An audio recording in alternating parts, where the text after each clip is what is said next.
السلام عليكم. علي لطفي من اللعيبه المعروفين ان هو محترم، ما بتسمعلوش صوت، تملي في حاله، تملي منضبط في التدريبات، ملتزم وماشي زي الفل مع النادي الاهلي، ما تسمعلوش ولا صوت ولا حس ولا حد يعرف عنه اي حاجه، لعب او ما لعبش ساكت وماشي باحترام وبادب، وعمره ما عمل مشكله مع حد. لكن اللي شفناه حصل معاه ده ما يصحش وما ينفعش السكوت عليه. وبعيد بقى عن كرة القدم وان هي مكسب وخسارة، الفيديو اللي شفناه وعلي لطفي بيتهان فيه فعلا حرفيا بمعنى الكلمة. وفي الفيديو مش علي لطفي بس اللي بيتهان، والفيديو مهم من كل النواحي، مش بس للنادي الاهلي ولا لجماهيره، بالعكس ده لمصر كلها. مش اول مره نروح السودان ويحصل معانا اللي بيحصل ده. المفروض يبقى في عدل، احنا رايحين نلعب كره قدم مش رايحين نتخانق. وشعب السودان اخواتنا ومش كل السودانيين كده، بس انتوا فعلا نادي لازم يتاخد معاكم اجراء مع النادي بتاعكم والمسؤول بتاعكم والاداره الفنيه بتاعتكم واللاعبين والجماهير، واجراء حازم جدا، علشان احنا رايحين نلعب رياضه مش رايحين نلعب خناقه.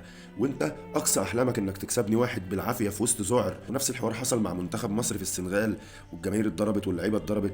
وفي فيديو تاني محمد عبد المنعم والشناوي وعبد القادر بيتضربوا والموضوع عدى عادي. لازم يتخذ اجراء حازم مع النادي ده والمسؤول ده، علشان احنا رايحين نلعب رياضه مش رايحين نلعب خناقه. احنا كجماهير النادي الاهلي مش هنسمح بالتعدي اللي حصل مع علي لطفي بالشكل المهين اللي حصل معاه ده في السودان. ما تقوليش بقى هنا اشقاء ولا زفت. انت بتلعبني كوره، مع احترامي طبعا لاخواتنا السودانيين اللي محترمين، اللي كان حاضر في الملعب، انت مش شقيق ولا زفت، انت قليل الادب، انت مهين، انت هنتيني في بلدك. لو جيت حسبتها كده مصر كانت مصر والسودان، فازاي ابقى انا رايح بيتي واتهزق فيه واتبهدل البهدله دي؟ الاشقاء السودانيين على راسنا من فوق المحترمين، انما اللي كانوا حاضرين في الملعب لازم يتحاسبوا محاسبه كبيره.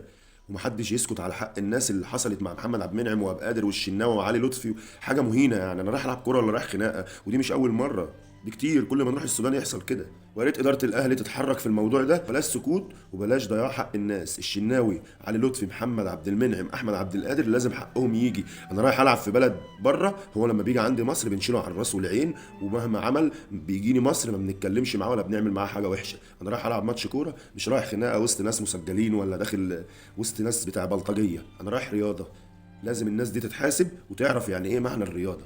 وتحياتنا لاخواتنا السودانيين المحترمين بس. السلام عليكم.